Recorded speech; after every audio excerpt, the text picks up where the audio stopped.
And with two aggravated robberies that happened an hour apart from each other Sunday night.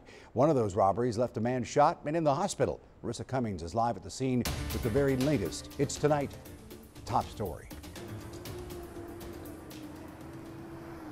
That's right, Rudy. Here at the Stripes on the 6,000th block of Ayers, a 23-year-old man was shot by two men who were trying to steal his truck.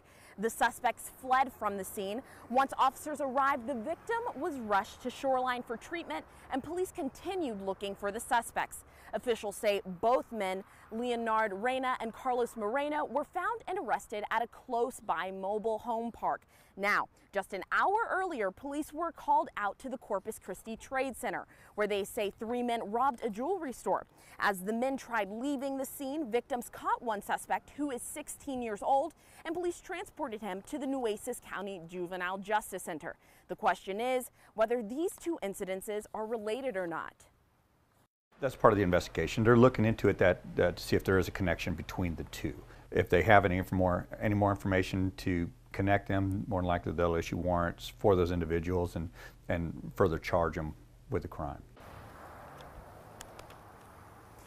Police urge anyone who may have additional information to contact them immediately. As for the victim who was shot, police say as of right now he's in stable condition.